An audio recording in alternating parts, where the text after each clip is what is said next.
जय दादाजी, मेरे बहनों और भाइयों, मैं चारुशीला वडगांवकर आपको प्रणाम करती हूँ। यह स्वस्थ और स्वादिष्ट पदार्थ का भाग 3 है और वीडियो 35वां वीडियो है। अन्नपूर्णे नमो नमः। मुगडाळीचा ढोकळा।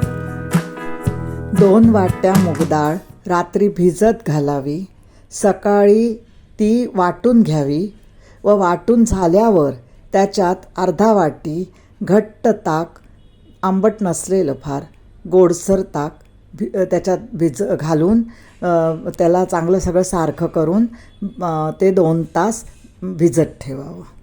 नंतर त्यात आलं मिरची वाटून घालावी व मोदक पात्रात तेलाचा हात लावून थाळीत पीठ घालून उकडावयास ठेवावे।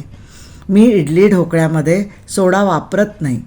जीवनसत्व व्हिटॅमिन्स मारले जातात म्हणून शक्यतो जिथे वापरायचं तिथे वापरावंच लागतं, पण मी इडलीत आणि ढोकळ्यात नाही वापरत। बाहेर काढून तेल, मोहरी, हिंगाची कडकडीत फोडणी वरून घालावी, कोथिंबीर घालावी। पचायला अतिशय हलका, हेल्दी, तेलकट नसतो असा स्वास्थ्यपूर्ण सुंदर मुगडाळीचा ढोकळा तयार होतो। मी मीठ पण रॉक सॉल्ट कायम वापरते, म्हणजे सैंधव मीठ। सगळ्या स्वयंपाकासाठी पदार्थासाठी मी दुसरे मीठ नाही वापरत। साखर शक्यतो नाही वापरत। मिठाई, लाडू हे साखरेचे असतात, त्यामुळे तिथे वापरावंच लागतं। बाकी स्वयंपाक पदार्थांमध्ये मी साखर शक्यतो घालत नाही। आंबट गोड पदार्थात ऑर्गॅनिक गूळ वापरते।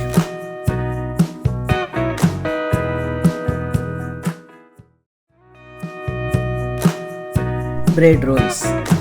स्लाइस्ड ब्रेडचा पुडा, ब्रेडच्या स्लायसेस पाहिजेत। कुणी त्याचे 4 बाजूचे काठ काढून टाकतात, मी काढत नाही। ते तसं काठासहित तळलं तर जास्त कुरकुरीत होतात। प्रथम 5-6 मोठे बटाटे उकडून कुस्करून घ्यायचे, त्यात आले लसूण पेस्ट घालायची, चवीला मीठ व तिखट घालायचे। सारण तयार करून बाजूला ठेवायचे।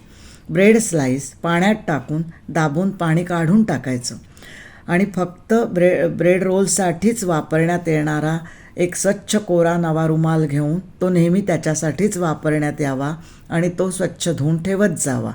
असा स्वच्छ रुमाल घेऊन त्याच्यावर रुमालाला पोलपाटावर भिजवून पसरायचं।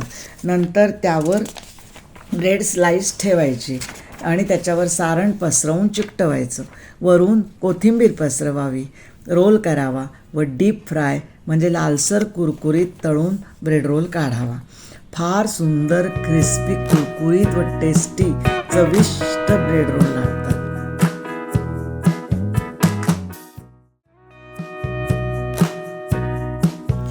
घोसाळीची भजी।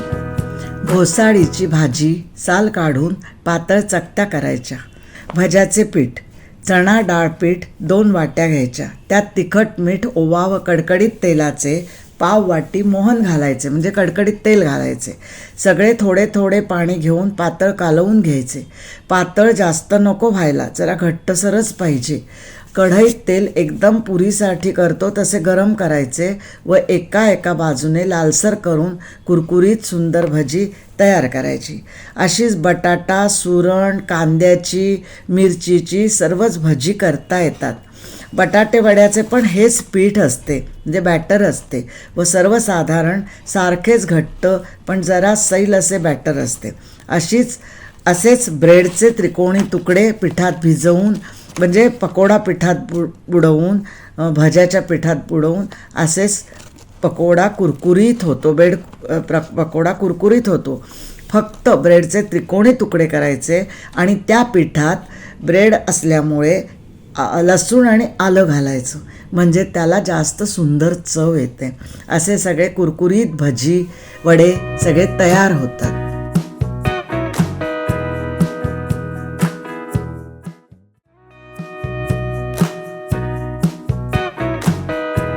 साबुदाणा वडा। 1 वाटी साबुदाणा 7-8 तास भिजवायचा, मऊ झाला पाहिजे। त्यात अर्धा वाटी दाण्याचे जरा जाडसर कूट घालायचे। नंतर मध्यम 4-5 बटाटे उकडून बारीक त्याचे साल काढून बारीक मळून गोळा करायचा आणि तो बटाट्याचा गोळा त्याच्यात घालायचा. आवडत असल्यास मिरची वाटून घालायची. मी तिखटच घालते. मीठ घालायचे आणि नंतर त्याचे गोल वडे करून फडक्यात एका घट्ट झाकणाच्या डब्यात झाकून ठेवायचे. फ्रीजमध्ये छान राहतात. वेळेवर गरम कडकडीत तेलात मी तेलच वापरते. एरवी सफोला वापरते, पण उपवासाला शेंगदाणा तेल वापरते. तूप वापरत नाही. एका बाजूला लाल झाले की परतायचे, म्हणजे वडे तेल पीत नाहीत. कुरकुरीत चविष्ट साबुदाणा वडे तयार झाले.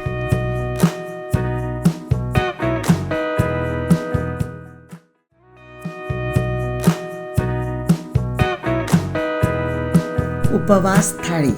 शिंगाड्याचे थालीपीठ, रताळ्याचा किस, बटाट्याच्या गोल चकत्या, गोड दही, नारळाची चटणी. हा आजचा बेत आहे.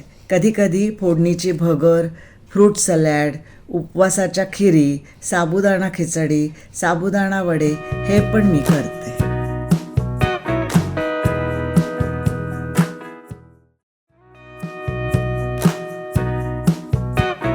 दही वडे.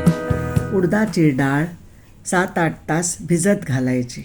नंतर ती छान मऊसूत वाटून घ्यायची, घट्टसरच वाटून घ्यायची.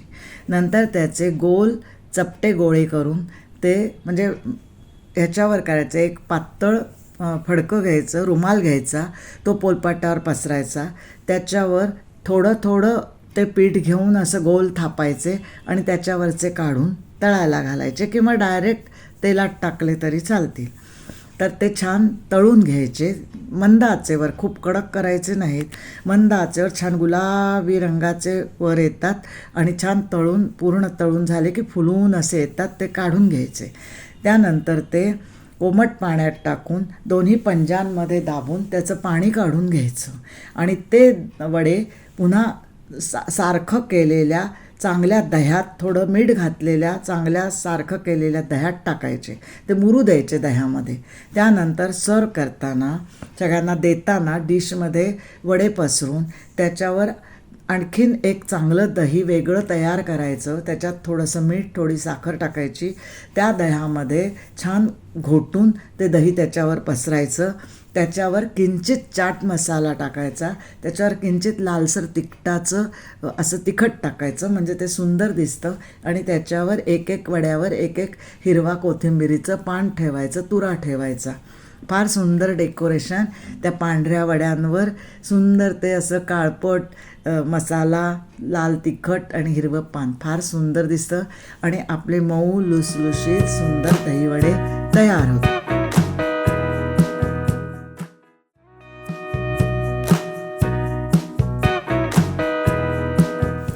आजचा मेनू, दुपारचा संध्याकाळचा मेनू आहे आजचा. मसाला डोसा, चटणी, बटाटा भाजी आणि सांबार.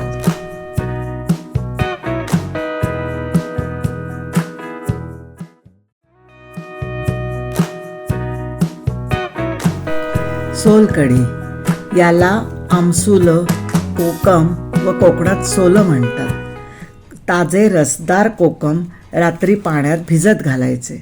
सकाळी त्याचे आमसुली पाणी तयार होते, ते बाजूला करायचे.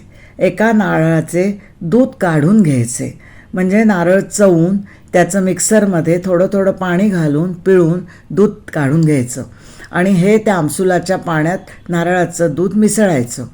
पाहिजे तेवढीच मिरची किंवा तिखट नाही घालायचं. पाहिजे तेवढी मिरची व आलं आणि जिरं वाटून घालायचं व फ्रीजमध्ये ठेवून हे थंडगार पितात. ही कढी थंडगार पितात. आवडत असल्यास लसूण वाटून घालावा. मी लसूण घालत नाही. आणि सुंदर गुलाबी रंगाची सोलकढी तयार होते.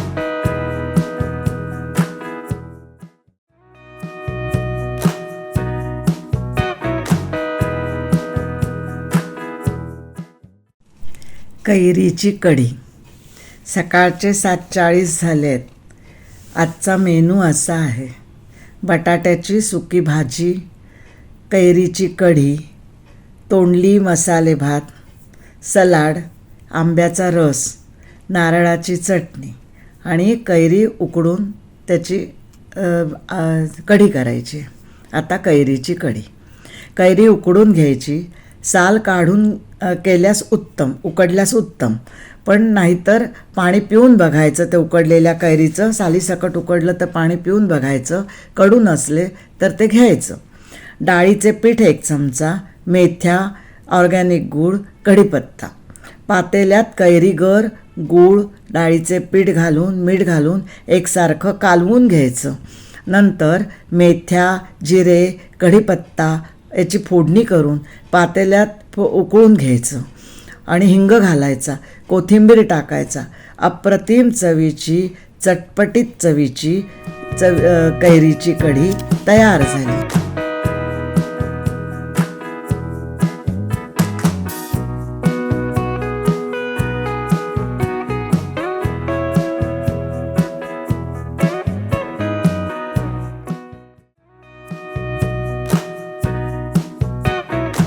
अळूची पातळ भाजी. आज सकाळचे 7:30 वाजले आहेत. चिंच, शेंगदाणे भिजवून ठेवलेले आहेत. अळू चिरून तयार आहे. अळूच्या भाजीसाठी अळू चिरून तयार आहे. आजचा बेत असा आहे: दुधीची भाजी, गाजराची कोशिंबीर, वालाची उसळ, निवडायचे आहेत वाल, सोलायचे आहेत म्हणजे, तोंडल्याचा मसाले भात व मुगाची खीर, नारळ, दूध व ड्रायफ्रूट्स घालून अशी मुगाची खीर आहे. आणि ऑर्गॅनिक गूळ घालून खीर करायची आहे. बासमती तांदूळ मसाले भातासाठी आहेत. आता अळूची भाजी. 1 जुडी अळूची भाजी. अळू कुकरमध्ये बारीक चिरून शिजवून पाणी काढून खूप एकजीव घोटून घ्यायचा.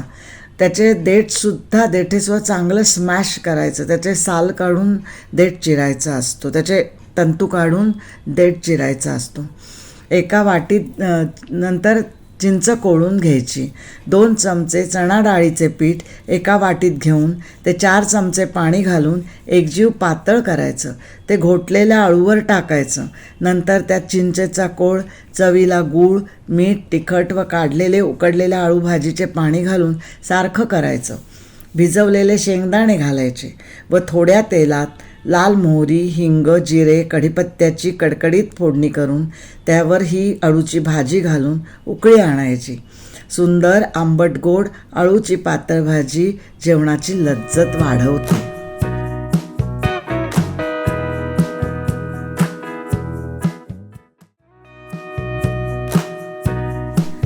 बेसन लाडू. ताजा लाडवाचा रवा 3 वाट्या म्हणजे चणा डाळीचे पीठ 3 वाट्या.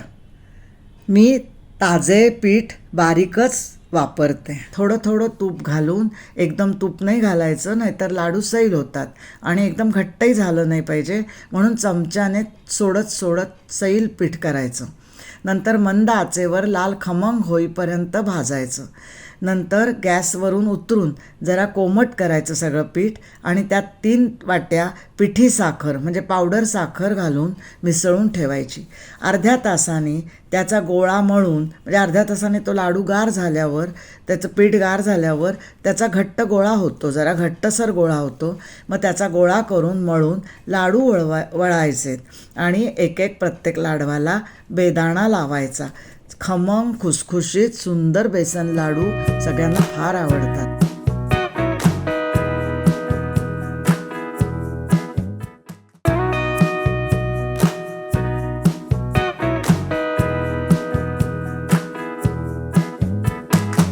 जय दादाजी. रगडा पॅटीस. पांढरे वाटाणे रात्री भिजवून सकाळी कुकरमध्ये शिजवून घ्यायचे. रात्री चिंच व खजूर वेगवेगळे भिजत घालायचे. सकाळी खजूर जरासे चवीला लाल तिखट मीठ घालून वाटून घ्यायचं. आता पॅटीससाठी बटाटे उकडून त्यात लसूण, जिरे, आले वाटून घालून टिकियासारखे पॅटीस तयार करायचे. ते सपाट तव्यावर तेलामध्ये लालसर भाजून परतून घ्यायचे. नंतर टोमॅटो, कांदा, कोथिंबीर असली तर कैरी बारीक चिरायची. पॅटीसवर रगड्यात मीठ टाकून चवीला 2-3 चमचे गरम रगडा पसरायचा. त्यावर चिंचेचा कोळ घालायचा, खजुराची चटणी घालायची, वरून कांदा, टोमॅटो व शेव घालायची. आपले चविष्ट रगडा पॅटीस तयार झाले.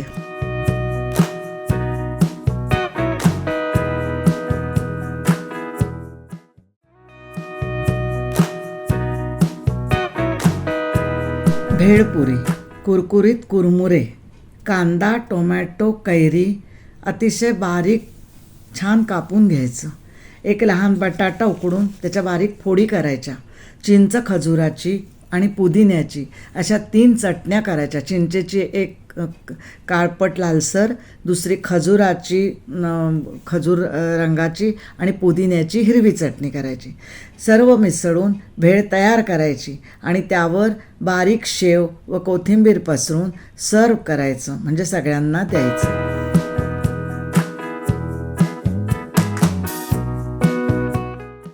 शेव बटाटा पुरी.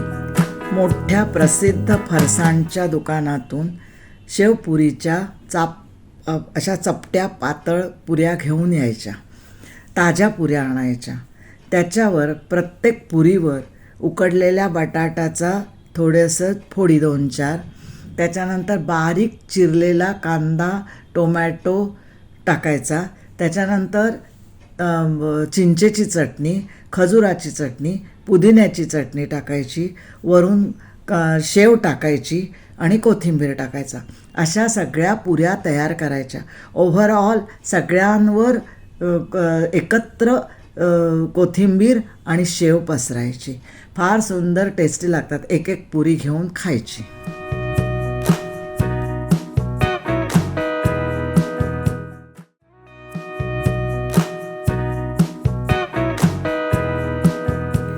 गुलाब बर्फी.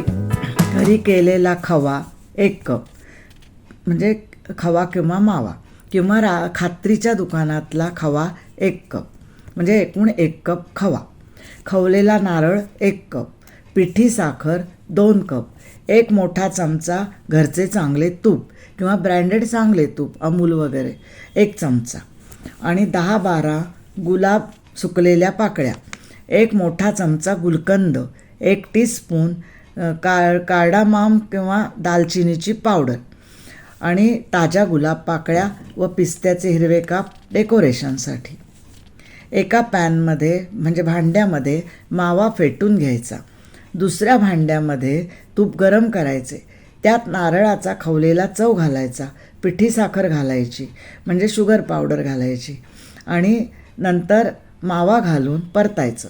7-8 मिनटं चांगलं सतत परतून, चांगलं साखर विरघळेपर्यंत चांगलं परतून गुलाबीसर करायचं.